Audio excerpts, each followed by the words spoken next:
Okay, well, I've tried to record this thing twice, and I don't know if it's YouTube's having difficulty today, but I'm going to try and do at least part one of the optimization because that is the third part of Betty's Bats. That's what you'll need for the third part of your final project. So let me share a screen, and I want to introduce this idea of optimization using Microsoft Solver. So I'm sure from your reading and from the PowerPoints, you understand that in terms of optimization, we're always looking to either maximize something or minimize something. We can also do specificity of some sort, sensitivity analysis kind of stuff. But for our purposes in this class, we will either be maximizing something or minimizing something. It's from a business perspective, what are we typically trying to optimize? Well, we're trying to perhaps maximize profits or minimize costs and so forth. So, that kind of makes sense. And Solver is going to help us in a couple of different ways. Solver is going to basically show us that, there's an optimal outcome that is probably a little bit more robust than us just guessing about something. So this first example, and by the way, just so you know, you do need to have Solver. Uh, it's an add-in. So when you go to Data up here, you'll see Solver appear. Up here, up there. But you have to turn this on in your whatever version of Excel you're using, and it's slightly different for each version. But it's already there. It's an add-in. You just have to check the box. All right. So here's the storyline for the example. A place called the Spa Center makes two different types of spas. Basically a hot tub. It makes a Spa 1 and a Spa 2. In the earlier examples that I used out of the text, they were just very typical textbook examples, but they had some fancy names. We're not getting too involved with the names and all of that stuff. So we're just calling it Spa 1, Spa 2. Our objective, hence objective function, is to maximize profits. So we see that, yes, we have a title up here, and we see this box titled total profit, the designation above. And we're going to maximize profits by the mix or the combination of spas that we actually produce. And again, we're calling it Spa 1 and Spa 2. Well, Spa 1 gives us a $350 profit per unit. Spa 2 gives us a $300 profit per unit.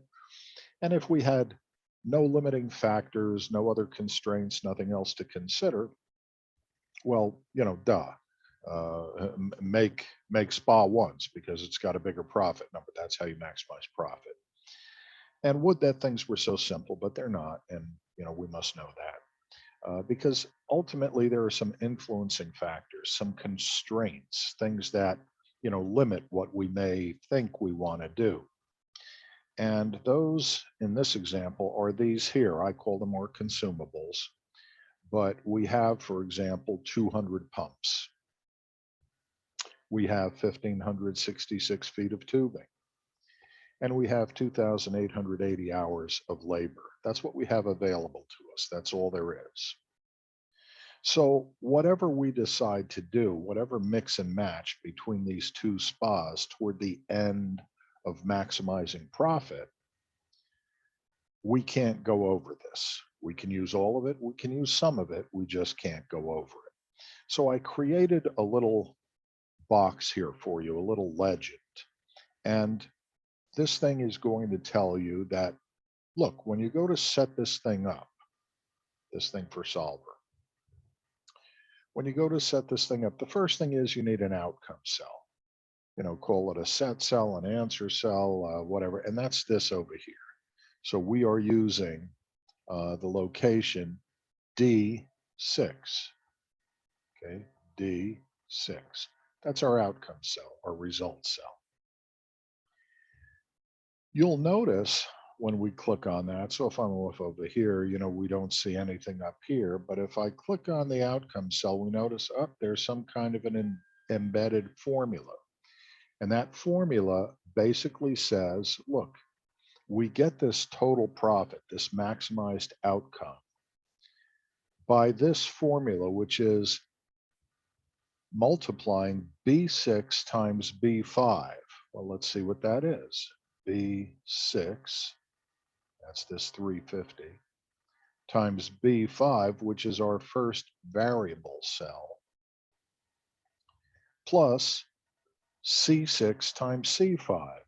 C6, that's our $300 per unit profit, times C5, our variable cell for SPA 2.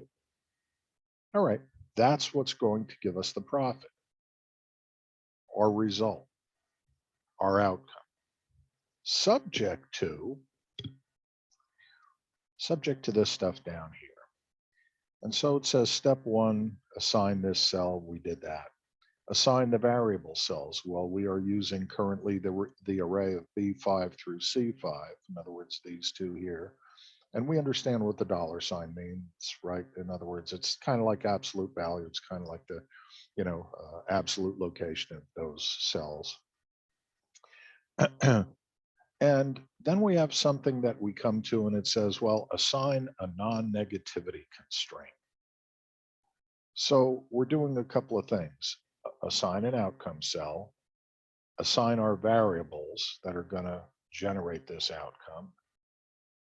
And now we have a bunch of constraints. And we know the constraints down here. In other words, we already said that, look, in terms of building these things, this is all we have.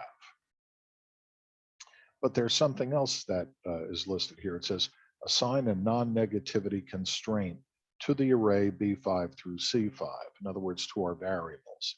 Assign a non-negativity constraint.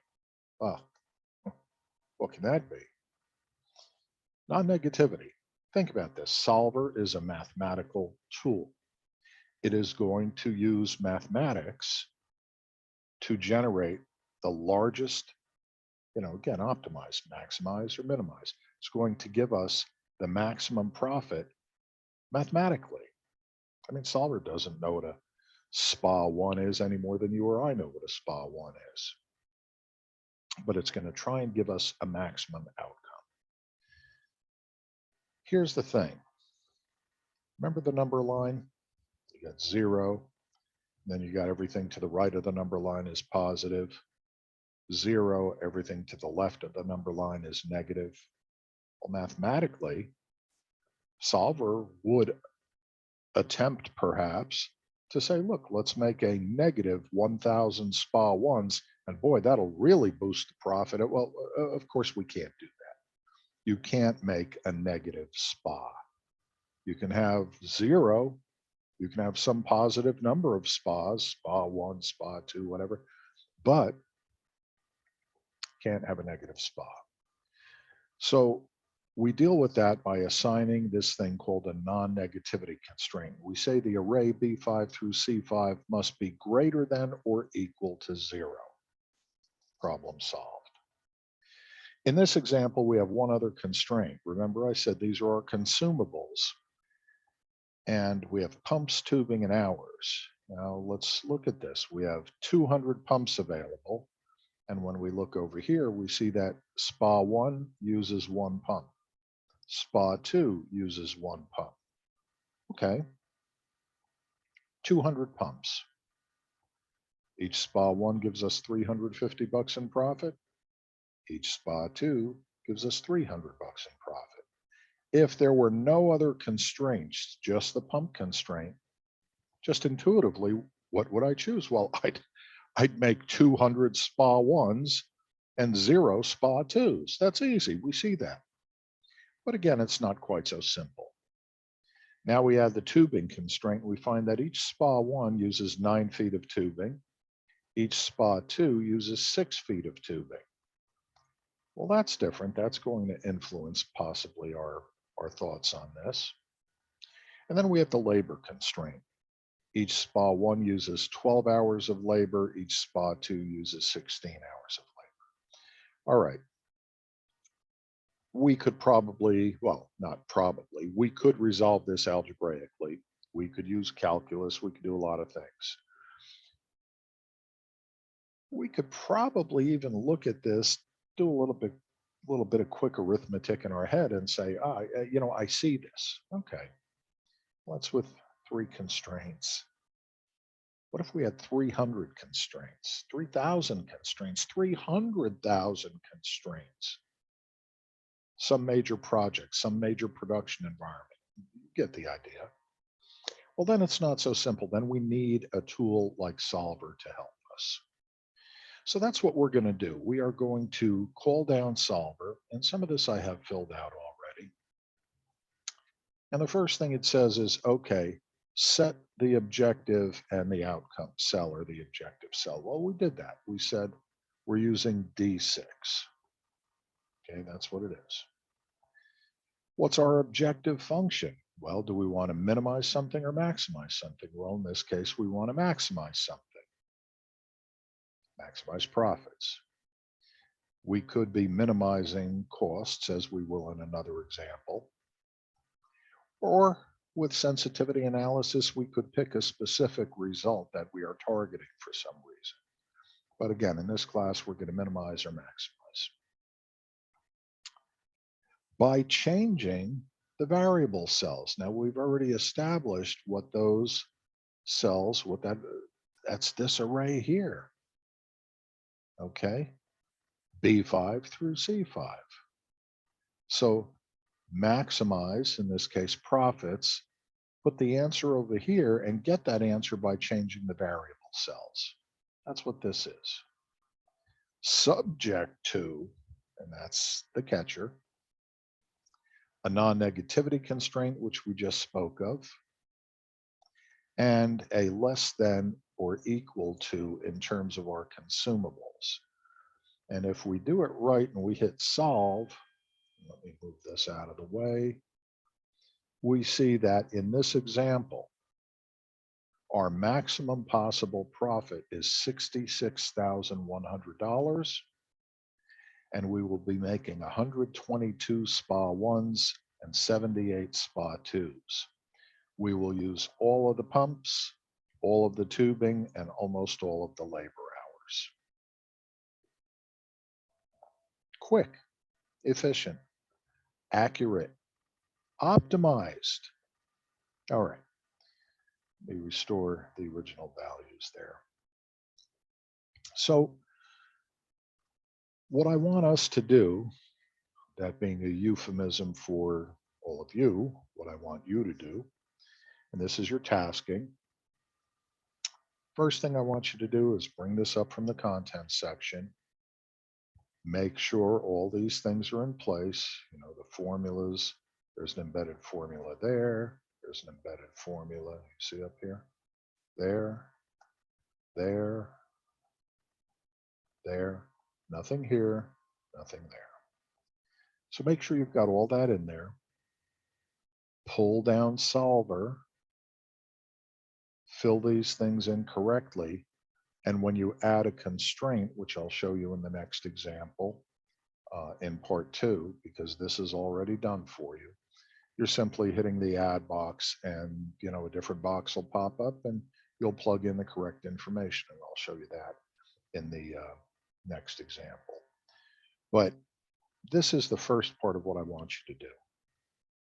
Simple example. Next one will be a bit more robust, and the third one, Tropic Sun, will be a little more robust than the second one, and that third one is what you're going to be modeling in part 3 of Betty's Batch, your final project, your final deliverable. So here's your tasking. And again, not homework. I don't do homework. That's little kid stuff. Here's your tasking. Open this up from contents. solve it. Use solver. When you get the answer we just spoke of, which is obviously the optimized result, when you get that, you know at least that you can manipulate the basic functions. Split screen. Part 2 of your tasking, recreate this on the other side of your spreadsheet using different cell locations. Different cell locations. So you're not just going to be able to do this, cut and paste and move it over, although that's one way. And then you can move some of the boxes around. But here's the thing.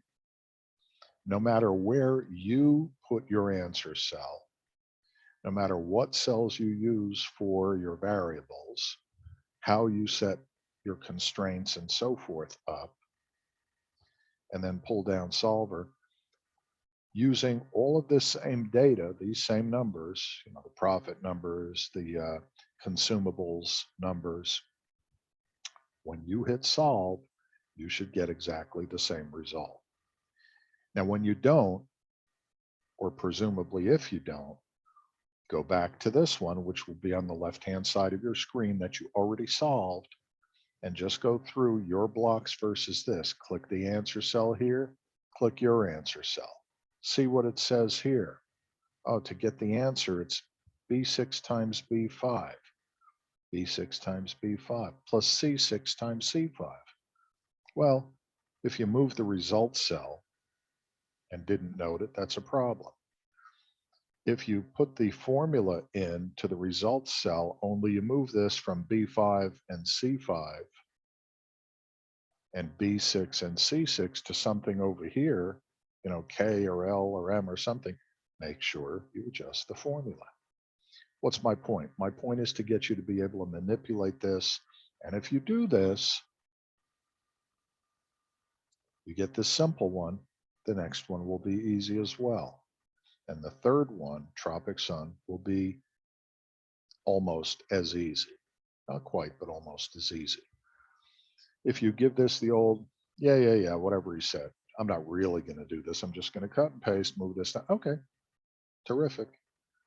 When you get to Tropic Sun and you're tempted to say, oh, professor, I can't do this. I don't understand. Of course you don't, because you didn't do this. You didn't do the next one. You're looking for that magic bullet, which does not exist. So please, for you, not me, I already know this stuff, but for you, please do as I suggest. Create this. You'll have it in contents, so bring that up. Recreate it using different cell locations. Make sure you get the formulas right. Solve the one that is in contents. After you've moved the cell location, solve that. The results should be the same, and work on it until you get the positive result, the right outcome. That's part 1. That's all I'm going to put up for next week. I will put this video up and have you do that part of next week. I will be largely unavailable next week, so if I don't respond to your emails or anything like that, maybe you've noticed the little hospital wristband I've got, so I've got a couple of things to take care of next week. Oh joy, lots of fun. Wish it were somebody other than me, but you play the hand you're dealt. So I'm going to deal with that, and so I will not be available to you the first few days of next week. Hopefully by the end of the week I will be, and so I will chat then, and I will put up part 2, and then the week after that I'll put up part 3 of this Tropic Sun. But hopefully you're starting to see how your final deliverable, your final project is coming together. 3 areas: forecasting, critical path, optimization. You've already watched the video with the production sheet, so you know how we're getting some of the numbers and what we're doing there. So if you do this step at a time and just follow the process, by the end of the course, when this deliverable is due, it's a no-brainer to you. In the meantime, stay healthy, stay safe. I am going to stop share. And I hope you enjoy the rest of the weekend. It's Sunday the 5th that I'm doing this. So I hope you enjoy the rest of the weekend, and we will chat probably late next week. Don't forget the discussion board. Have a great rest of the weekend, and we'll chat with you soon.